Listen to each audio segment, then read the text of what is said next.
Ah, Good morning, good afternoon, good evening, ladies and gentlemen, wherever you may be in the world. Welcome to today's conversation on Gift of Healing TV. Our programme this evening, we apologise for being a tad late. We've had technical issues. Now that hopefully they are resolved, you've got us. So our programme this evening is the importance and benefits of natural products. I'm joined by my two co-hosts and our special guest. So I'm going to introduce our co-hosts first, and then David, as Gillian is your guest, I am going to hand over to you. So firstly, Scott, welcome to the programme. Thank you very much. Wonderful to see you all from the coming here from Boston. And David.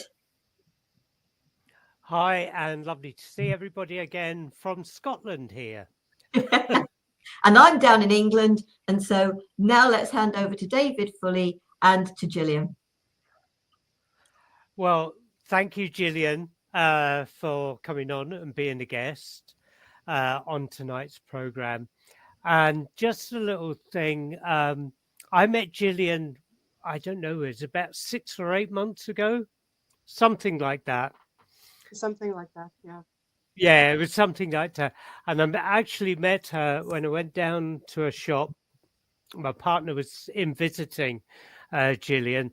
And what amazed me, Gillian, was the amount of knowledge that you had, really in-depth knowledge when we visited you in your shop, and the amazing products you've got in there. But it was really your knowledge about when you should take things, when you shouldn't, and this in-depth knowledge of what is good for us and all different levels.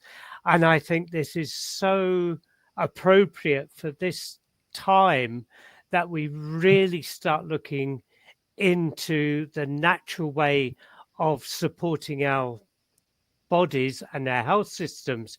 So that's why I've invited you along, because I'm sure you've got so much knowledge that you can share and want to share with people. And we'll have some questions as well as we go along. But could you kind of do a little introduction about your background, how you got there, and why this is so important for you to share tonight? Yes, thank you, David, and thanks for inviting me. Hi, everyone. I'm Gillian.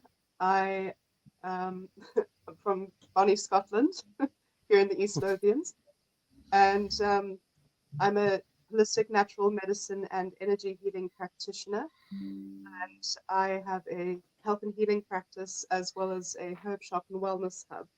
And I offer products, services, and education for individuals and communities to help their health and well-being and empower them towards that end.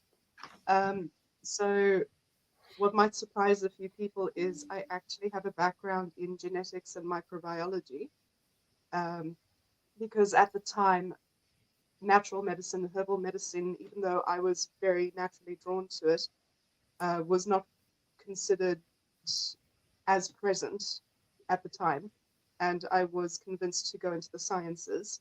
And so, of course, I did my stint, as one does, and I still felt attracted to the natural world. So straight from there, I went and did my naturopathy and herbal medicine qualifications diploma, and felt more of a calling to the spiritual realm. So I developed those skills as well. And I have to say, quite a broad range of experiences I've been through. So one naturally accumulates a certain taking to the holistic realm and understanding the relationships between the energetic and the physical, the mind, the heart, the body, and it makes sense. Like everything actually makes sense, and you can see how everything is connected when you look at the various relationships between them, that they're not separated.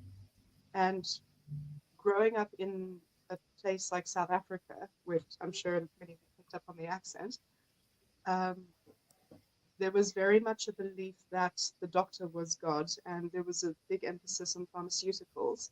And of course, things are now changing back to understanding that natural remedies are far better for us in the long term, as well as for more acute ailments as well, and that the um, arrangement of things is you should try changes with diet first, and if that doesn't work, include herbs and natural products, and then only if those fail do you then look towards pharmaceuticals and surgical intervention, which had been turned on its head in previous times, including places like South Africa. So it's very important to address that balance and come to self-awareness of your body in order to do so. Yeah, it's Wow. 100%, isn't it? Because I think they were only talking today on a program in the UK called Loose Women, and one of them has been diagnosed pre-diabetic, and stage 2 or whatever they call it. Anyway, and she's been told, think about your diet, think about what you're eating, and you can actually reverse this Yes, by keeping anything that she thought she was buying that was healthy, so much of that isn't healthy. So this is what you're saying. It's just like, but this is what they were saying. And one of them on there was saying, it's for us, it is our responsibility to do what we can to stay healthy. It is not the responsibility of the NHS or whatever the pharmaceutical companies and the hospitals and doctors in your own countries are. It's not for them to put you right if you can't eat properly and if you don't exercise. It's your responsibility to look at what you are eating, what exercise you're doing, what sunshine you're getting, etc. It's about a balance, isn't it? it is about a balance. And if you were to also look at the broader scope of things, our societal culture as well does not support affordable, healthier products, even though they are farm grown. They support really cheaply made synthetic or um, things that are really bad for you, but they're super cheap. So you will do anything to put something in your body, whether it's good for you or not, but at least it's something rather than nothing. Instead, the emphasis should be on, instead of charging masses of money to make things organic or even edible and good for you, full of those nutrients that one needs, but the emphasis on make healthy things more affordable, make healthy things better. But you are quite right that we are the ones who take responsibility with our choices. There's been much research about epigenetics, which is no matter what your genetic code says that you're predisposed towards, those predispositions will never happen unless you live your life in certain triggered or stressful circumstances that manifest and awaken those genes. Even if those genes are switched on, those stress related genes, if you change your life significantly, including your diet and giving yourself the nutrients and the space to heal, because our bodies are very intelligent, you will find that those genes associated with dis-ease and illness switch off. Yeah. It's so much deeper than this depth of information you have is just amazing. But it's so much when you look at it, we don't just take say a herbal thing or a healthy thing for the sake of it. I think it's from what I'm gathering is we need to look in what our body wants, how our body reacts, and what type of body we got to what may suit us. And I know I just said just seconds before we come on, oh, I need a chamomile tea, to keep us relaxed. But maybe that's not always the right one, and we take it and it may not be the right combination for something to do with stress and maybe other things as well that we need to do. Would that be correct? Yes, that would be correct. So even though there are herbs that are known to do certain things, and there are certain products that are known to do certain things, they may not necessarily be right for us. For instance, if your stress is more related to mental stress rather than digestive stress, chamomile would be very good for both the mental and the digestive stress. But if that stress is coming from another factor, it may not be so good for that. Something else may be more suitable for you, such as holy basil, to help clarify the mind and to help relax the muscles. That might be more suitable for your case. And it's important to look at one's constitution, because some of us have more fire or more earth in us. And there are certain herbs that are better attuned to those ways in working with us. And how do you determine in working with your clients, how do you determine those factors? Through asking a lot of questions. Sorry, no, just in A lot of questions. generally, or is it a intuitive one-on-one type of situation where you do the evaluation on a particular client as they come along? It's a little bit of both. So a lot of our physicality is also determined by how we think and feel about things. That is actually where the manifestation of most physical ailments comes from, is our it comes from an energetic perspective and moves into our energy fields and becomes thoughts. And the longer those thoughts stay around, they become emotions. The longer they stay around, those become a physical manifestation of those patterns. So how I work, I'm not saying all therapists who do what I do the same thing as me, but it is a little bit of both, of reading into the person. It is about the person who's in front of me, not about a list of symptoms I need to look out for, but it's about the person sitting in front of me. And often behaviors and the way they think and feel about things may reflect in some of their physical ailments, because that is what they are predisposed towards developing. So you and I could go through exactly the same stressor situation, but form completely different ailments. Or we may go through completely different circumstances but form the same ailment. It's all what we're predisposed towards learning. Which, as you said, turns it upside down, or turns it on its head. Where if it's Western medicine, oh, you have anxiety, here's the pill. It's good for everything. It's a one shot, and it's a list. If you have this is what you get. It's almost on automatic, almost a reflexive. And you go back to, and I'm making this discovery for myself. I'm searching out an osteopath to be able to. I did years ago. My dad did. He was way ahead of his time, and I went when I was a kid. And I'm trying to find that same type of care where they listen. Odd thing for a doctor, right? They listen and they treat the whole person rather than treating the symptom. They don't actually always treat the ailment either, or find the root cause. My stomach's upset. Okay, well, here, take this and it'll relieve that. Okay, but why did it get upset? Is it lifestyle? Is it what you ate? Is it underlying condition? Is it stress related? Is it exactly?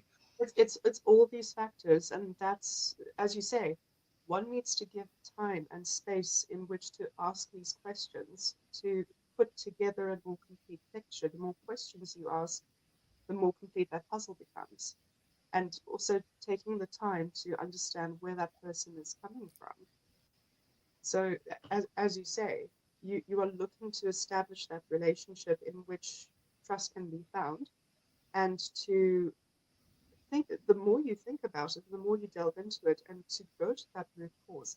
A lot of Western medicine is very reductionistic. It's about the end goal. It's not about how did you come here?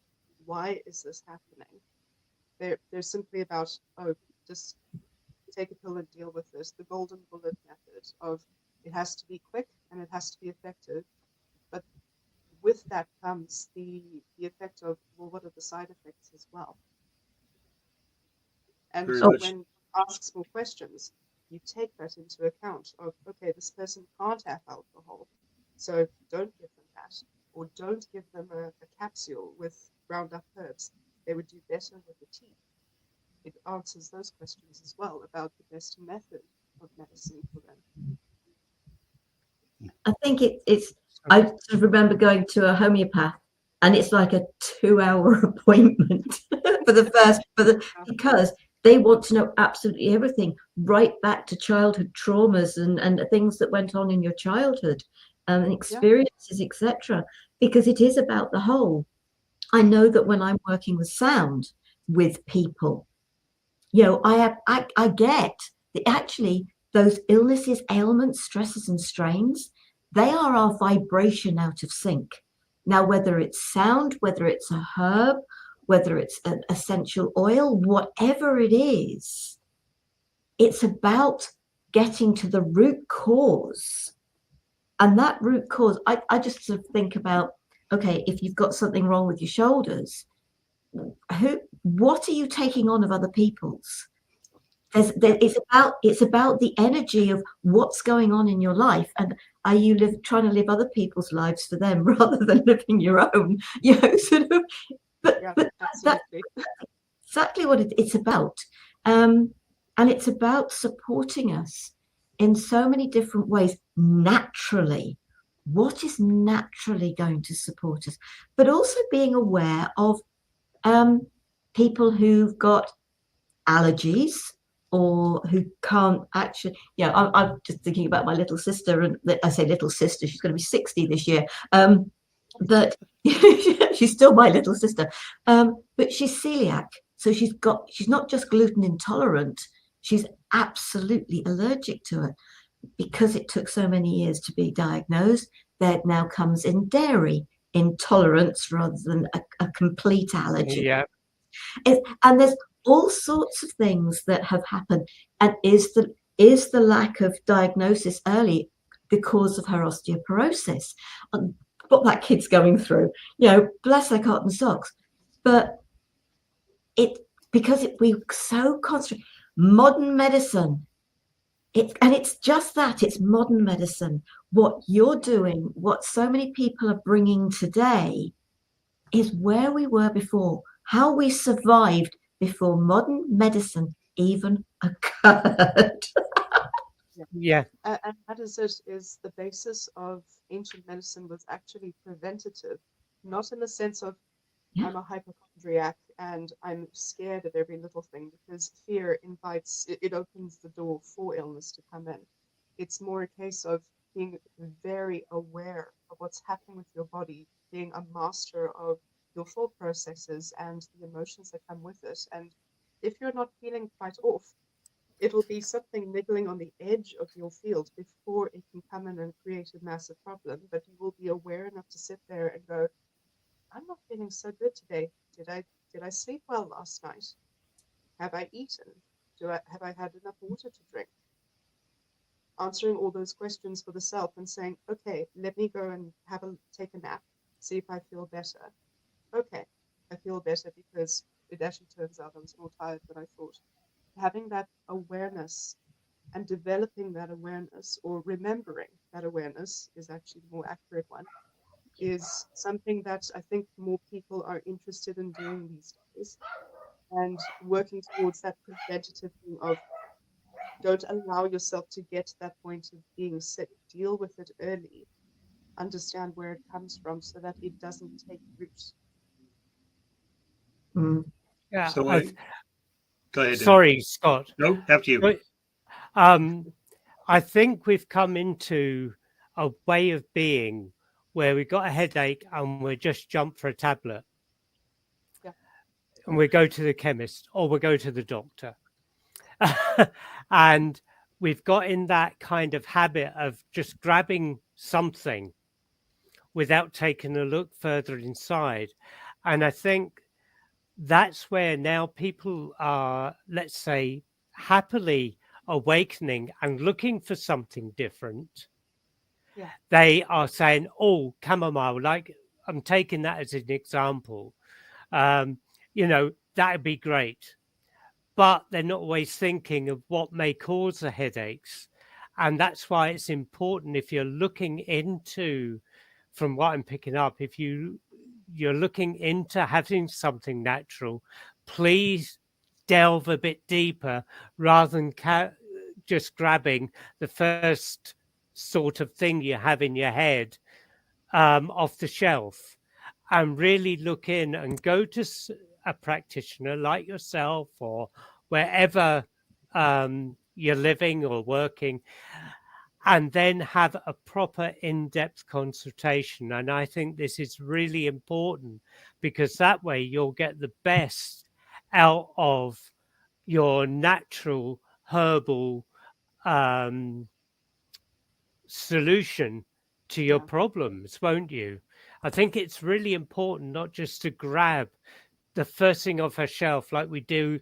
I better not mention any brand names, had I? This brand, I nearly said the cold remedy for the sneezing, and the one that is you can have hot in it or something. I'm really being very careful. I nearly tripped up, and you just take it. But with the herbal stuff, getting back to the natural, so many more people are saying there must be something more than this, and not just manage it, but actually get to the root cause of the problem. And I think the herbal and the natural way is really getting down to that root of the problem, isn't it? yeah, So we have to really understand what we're taking and why we're taking it. yeah. So you actually brought up many points there that are worth touching on. So I'll need to see if I can remember them as we go along. But Sorry. no. It's a wonderful conversation, because these are actually really important things to bring up. Because so for a lot of ailments, some of them are acute, some of them are short-lived. So you can take some chamomile to help speed it along, because chamomile is very good for a lot of things. If it's something like a headache that you almost never get, and chamomile is good for that headache, there's no harm in trying it. Chamomile has a multitude of benefits. Even if it ends up not being for the one up here, it might do other benefits for you. But for a lot of things where you consistently get headaches on a regular basis, or there's a chronic underlying problem, and that headache may just be a symptom of, please, for goodness sake, pay attention to me. That would be where you would want to go and see a therapist to say, okay, I've got a multitude of things going on.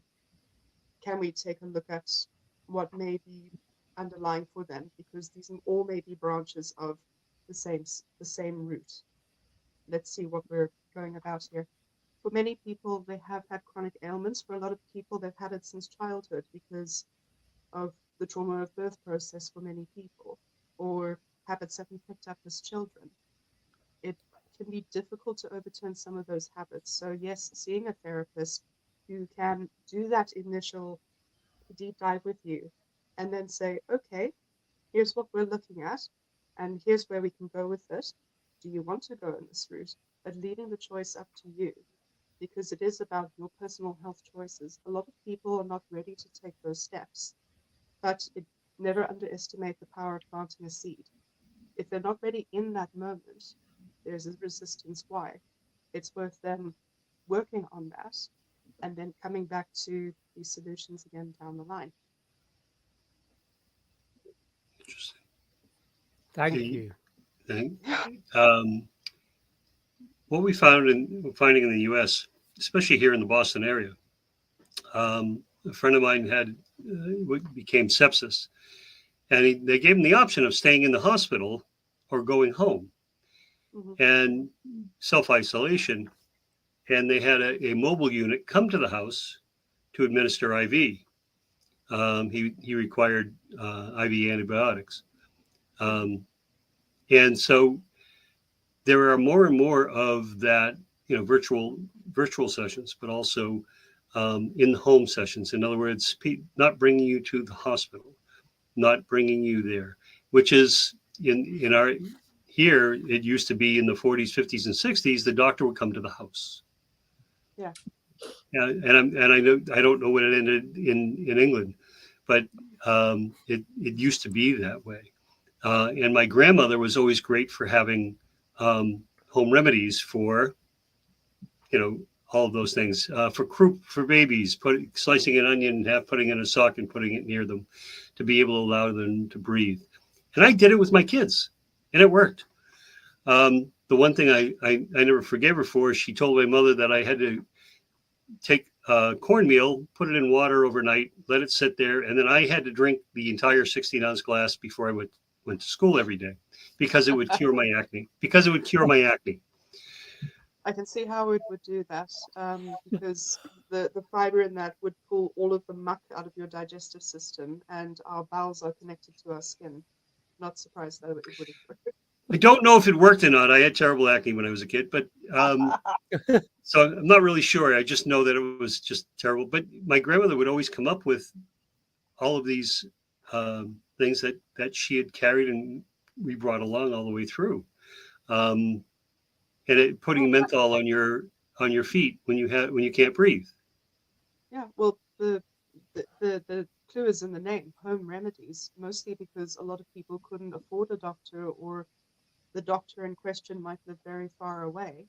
Mm-hmm. So it was a necessary skill to keep in one's domestic tool belt to learn how to do these things for oneself. And a lot of them were very simple to do because you were surrounded by a plethora of plants.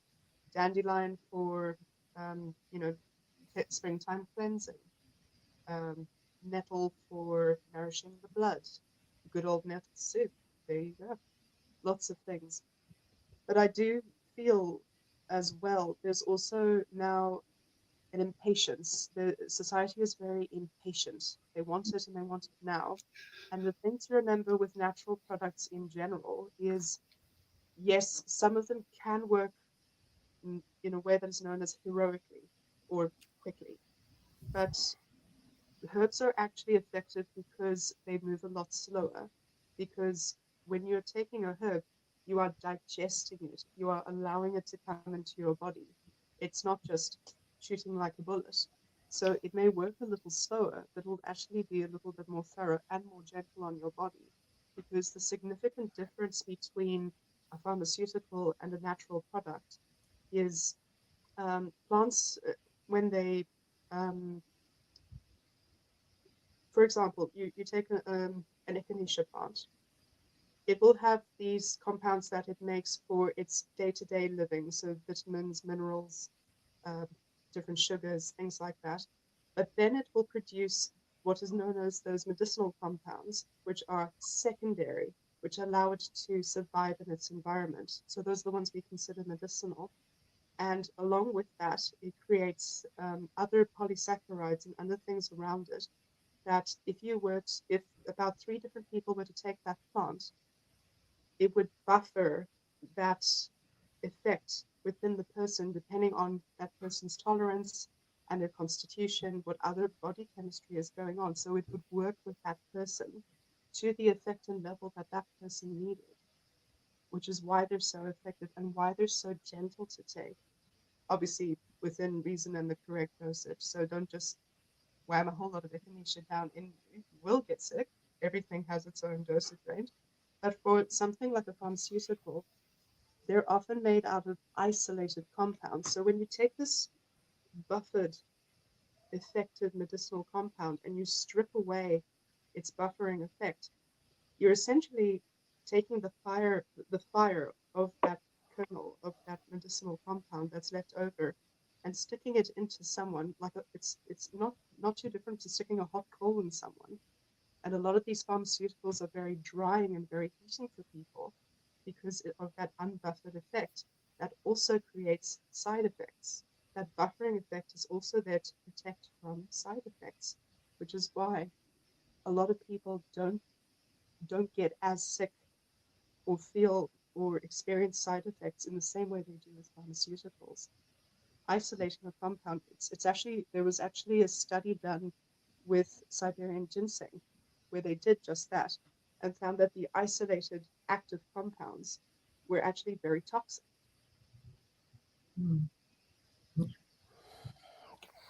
Yeah. Sorry. No. Did you want to say something? No. I just think of headaches, and if I get one, which gratefully is rare, the first thing I turn to is water. Well, Because if you're dehydrated, actually, that's one of the main reasons for people getting a headache. But I also remember as a child, it was feed a cold, starve a fever. So these little sayings that used to sort of go around to do with different ailments, etc.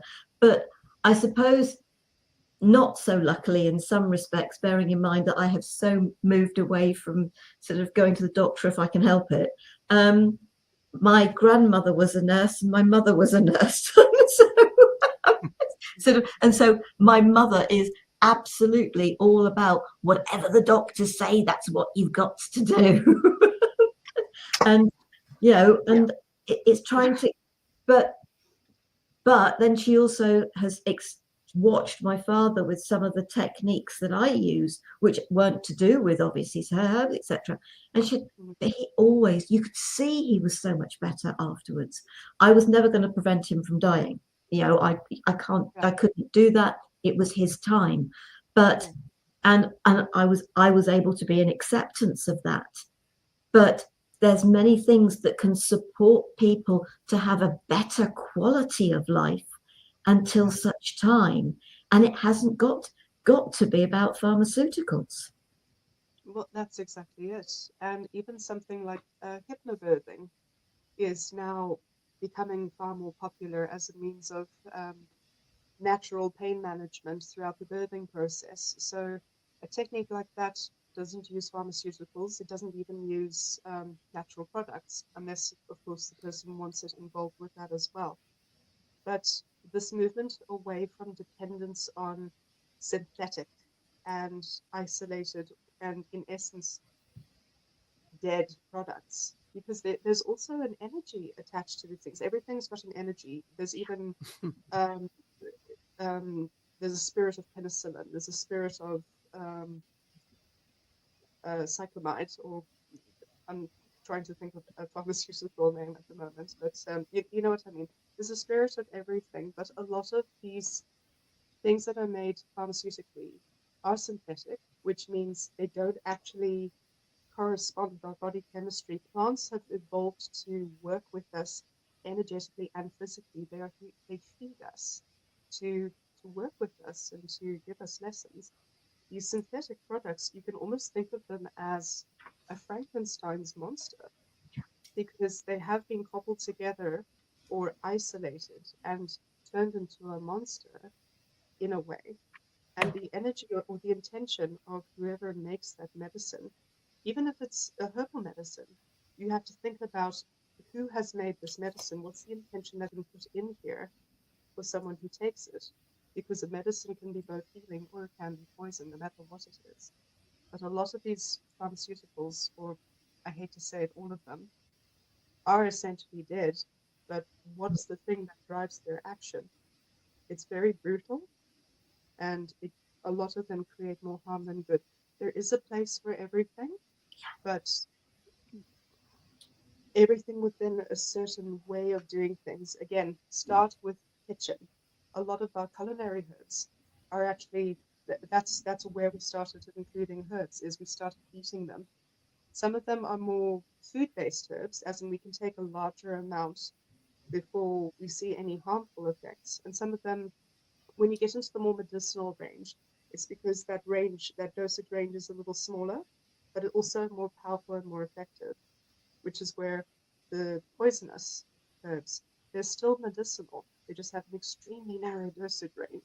So you've got to be careful and also treat them with respect, because those are also our teacher plants.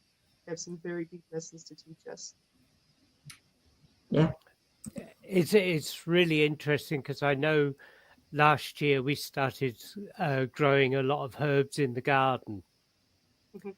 And it was just so nice just to go out and pick them fresh. I love mint tea.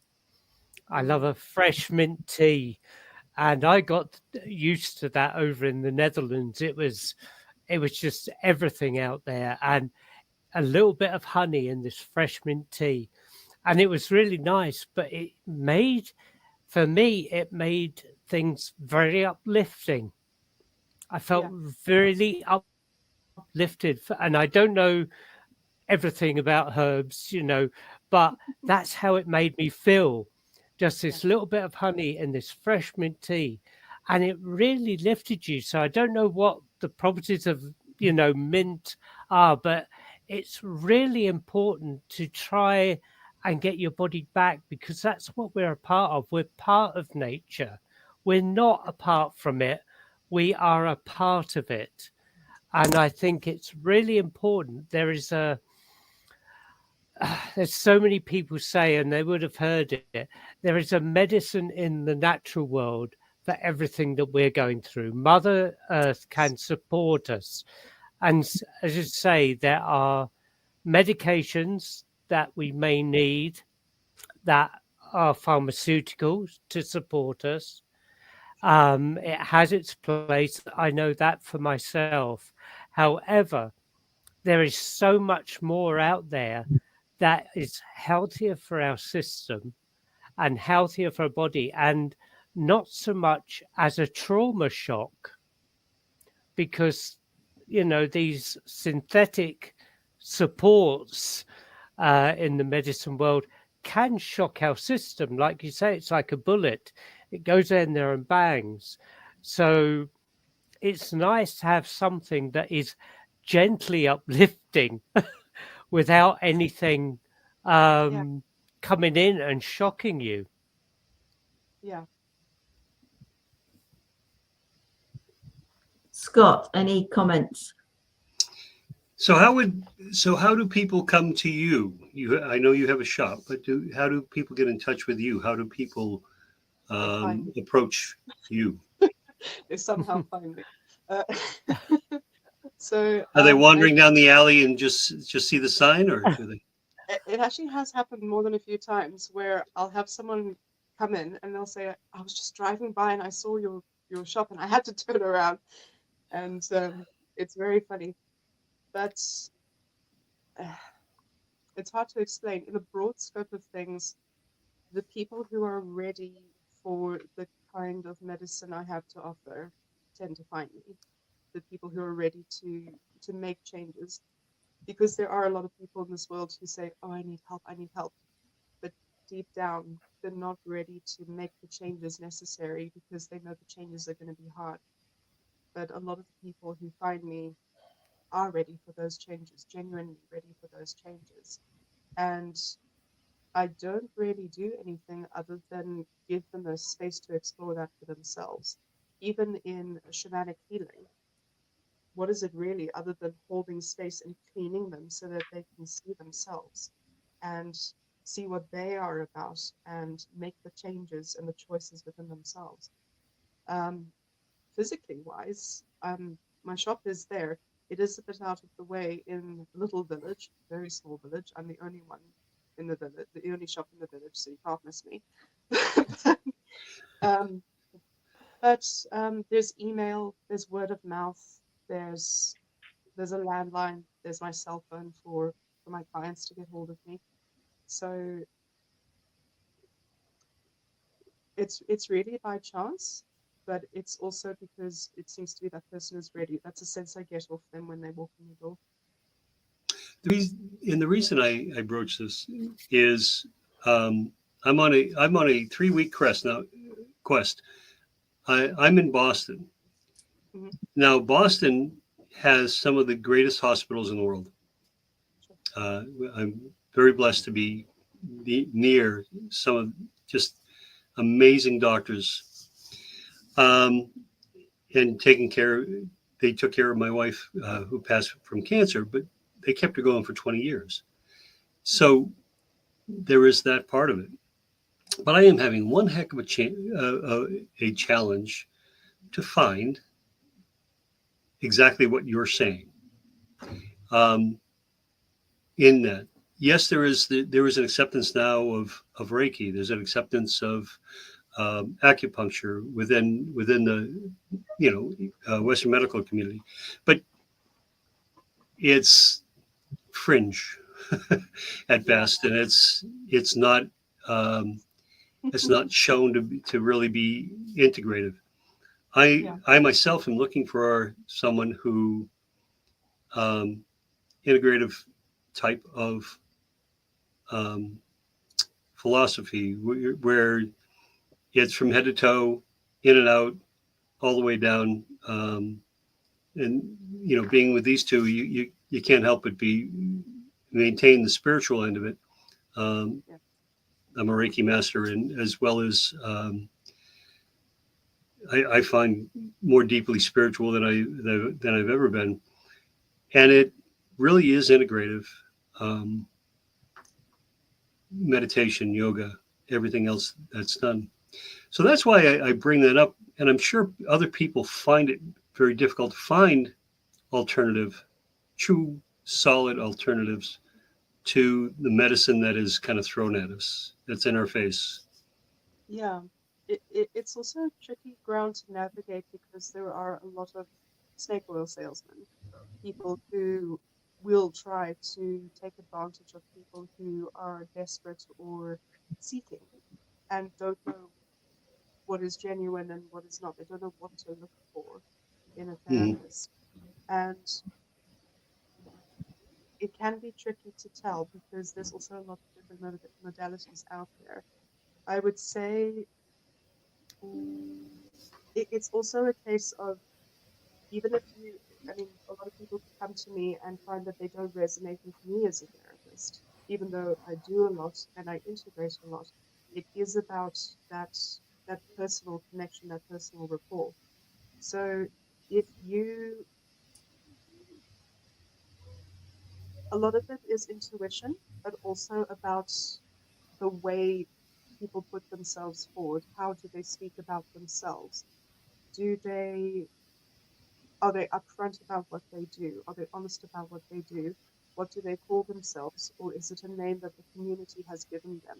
So, something that I learned in my experiences with shamanic medicine training is a true shaman will never call themselves a shaman because that is the name that the community must give them. If you were to call yourself that, it's actually from a place of ego. And are Exactly. you truly within your authenticity of the medicine? Maybe, maybe not. But chances are you're not going to want to work with someone who's very good about tooting their horn. But when it comes time to walk the walk, you come away not feeling like you've made the changes that you need to make. Interesting. Thank you. Thank you. I think, carry on, carry on. Nope. No, go on, carry on, Sarah. Sorry. Please.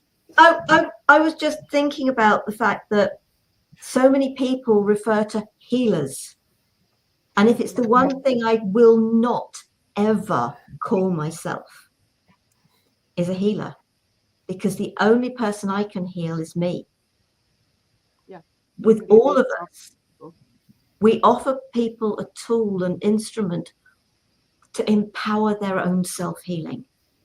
If Yeah, we're we not are. involved in it, if we're not involved in our own process, then how do we expect, I can't do anything for anyone, but I have seen amazing results with people, but they've participated fully. Yes, it needs to be an active process. It cannot be a passive one. Yeah. And um, funny enough, I've actually found with clients who come in with the expectation of, you need to fix me, you need to make me better, that they're the ones who walk away disappointed. I will say to them, that's not what I'm about. Here's what to actually expect. And they still agree to have a session with me. That one's on them. I will do the best I can to encourage a change in attitude, to help them to see that actually they must participate in order to see the results they want. But if they choose not to, that's not something I can force on them, and they're the ones who will walk away disappointed. But the ones who do take part and walk in with, I'm ready to do the homework, those are the ones who will see the changes for themselves. And it is about supporting them in that of, you've got the right idea and you can do this. We're never given more than we can handle, even if it seems overwhelming. We are always supported. we're always held, even if it's not by other people. We learn how to hold ourselves. We are held by Mother Earth. She's always there. She supports us from our very feet beneath us. So we never have to feel alone in that process. But if we do need that extra support, there are people to reach out to, people who are genuinely able to be there and hold that space. Yeah. I I've actually think there's a put my addresses up in the chat, and I'll make sure they're under the video as well. I think it's important. There is a slight shift of energy, and you may find this over the course of your work in Gillian. There is a slight shift of people looking for something else, but we have become so, I suppose, programmed to just reach out and say, that nurse is going to get me, that doctor is going to support me. I don't have to do anything, that. And we've got to shift that for people, for the betterment of their own health. And yes, we've got to learn that we are more responsible for our health than we have been led to believe, because everything's been put there for us. And the education system, should we say, in all levels and ages, have been, we'll do it for you. And we can't. And we have to try and encourage people to say, this is your body, this is your responsibility, because that way they will get more healing or more support and more benefit once they understand that. And that's why coming to somebody like you can give them that holistic approach that we have to get back to. Yeah. And that is a lot of, there are a couple of things there. And one of them is we've been programmed to outsource to other people, to make other people responsible for our health and well-being, as you say. And to break out of that habit and to start taking responsibility, it seems like, it's so adult. What do I do? Yeah.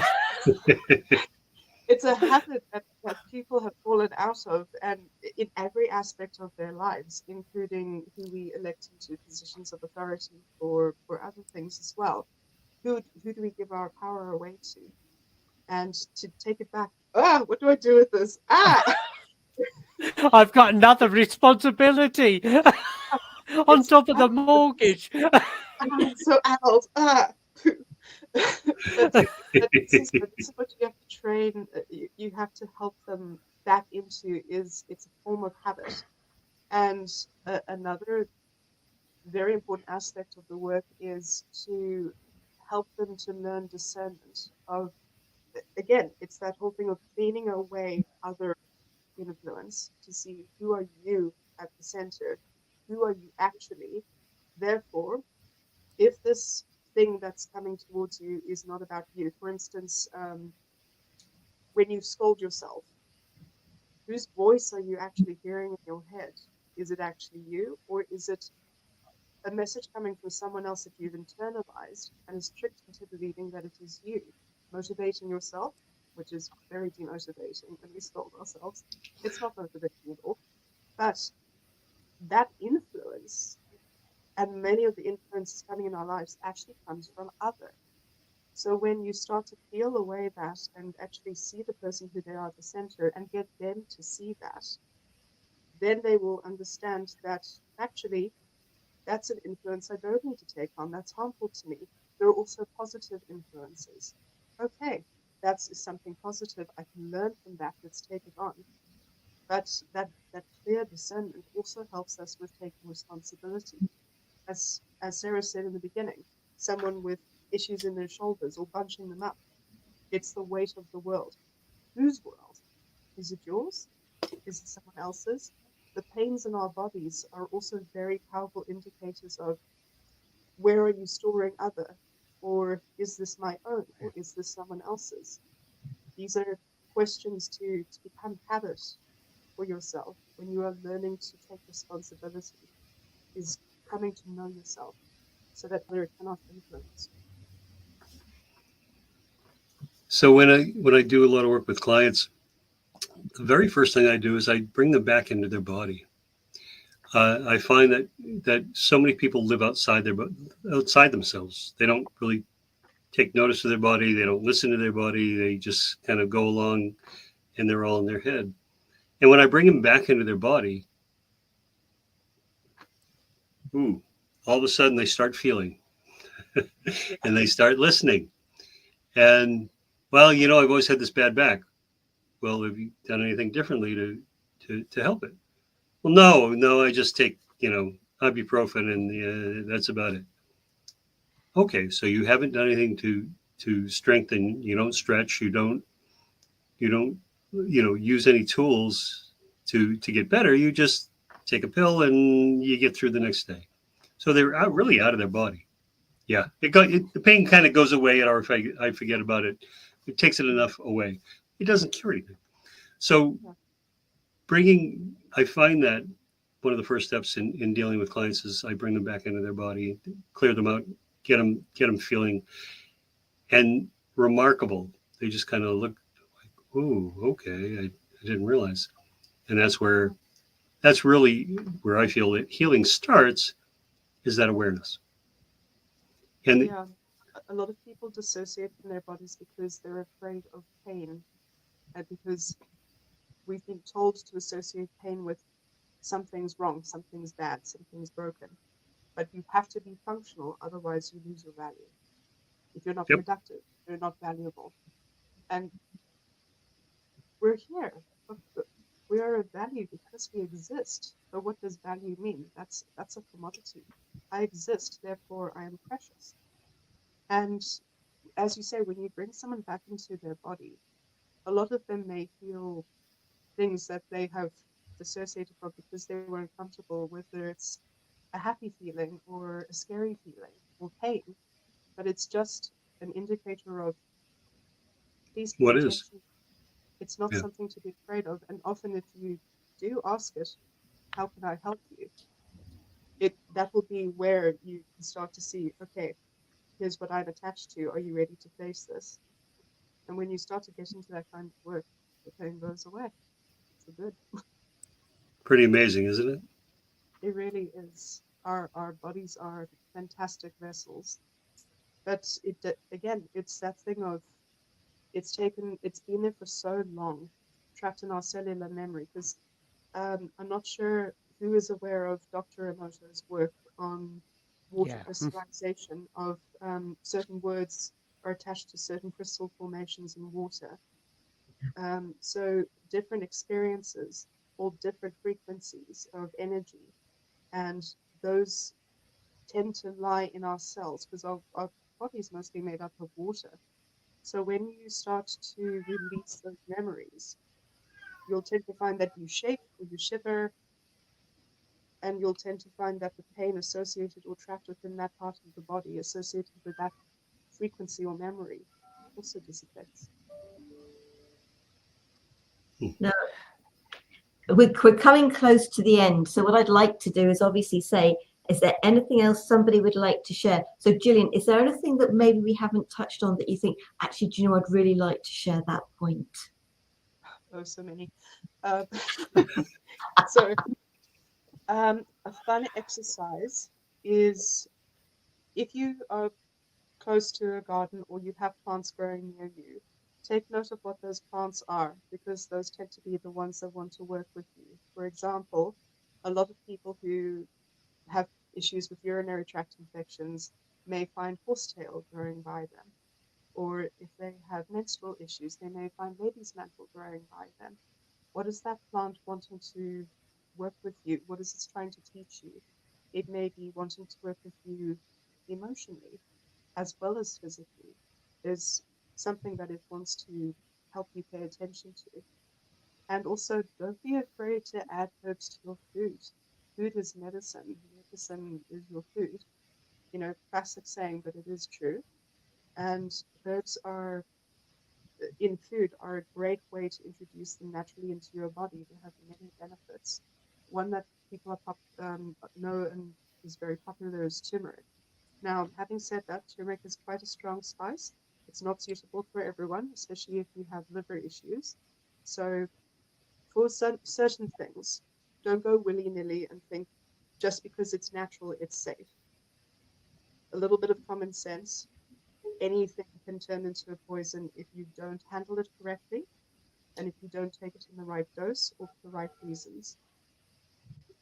That's a recommendation I give. Thank you. Scott, any final words?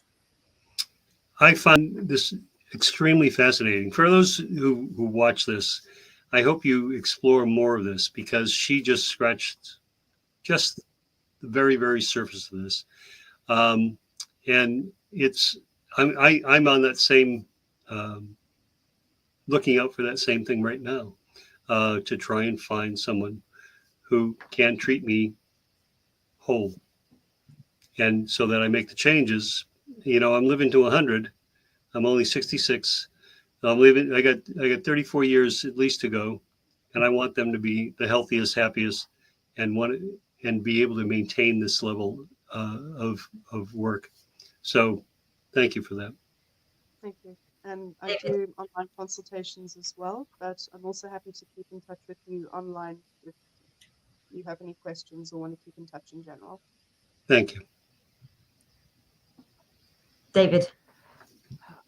Thank you so much, Gillian. You've, as Scott said, this has been fantastic. And we have only touched the surface, and I'll be down to see you soon in your shop. I think it's just amazing.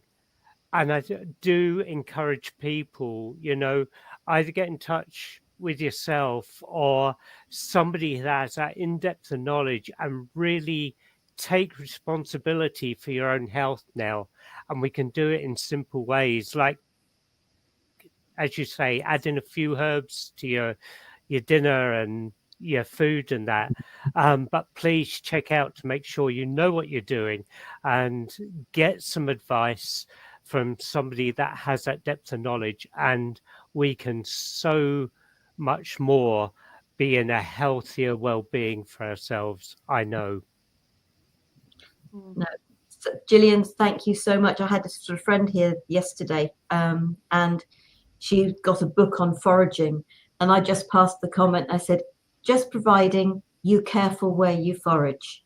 I said, because if you're, because as I opened a page and there was gorse there, and there's gorse flowering the other side of the road. It's a busy road. It's going to be contaminated.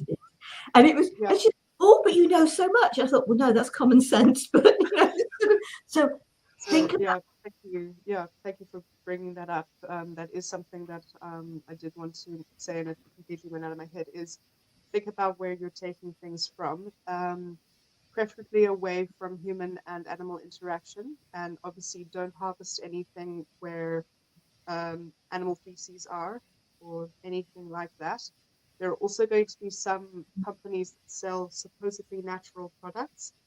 Look at the ingredients, because is it an isolate? How is it being extracted? Is it a whole plant extract or is it an isolate? There are many things that say they're natural, but they're not. So it is very confusing out there. But, and as you say, we've only scratched the surface. I'm happy to go further on these topics another time if people are interested to ask. As I said, there are a lot of snake oil salespeople out there and a lot of supposed natural products. But if you want to go safer than sorry, tend to go for things that are whole plant extracts, because those will be less messed around with.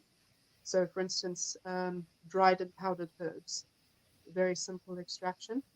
There are certain tinctures that are really good extractions as well. What is the method by extraction and how processed is it, is what you really want to look at.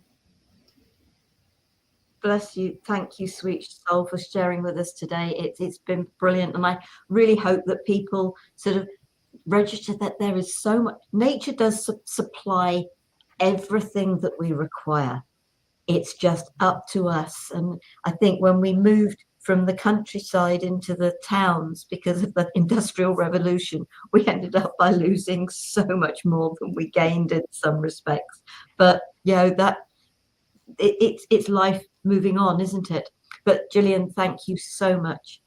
Next week, I'm being joined by Dirk Olbrot, and we're going to be talking about understanding trauma and helping yourself. So we're back to the helping yourself thing. We really are. But so I hope you'll think about joining us for that. But thank you so much to each and every one of you. If you are watching the recording and you're on YouTube, folks, I'm putting Gillian's details and actually all of ours underneath the video, but Gillian's will be on the top.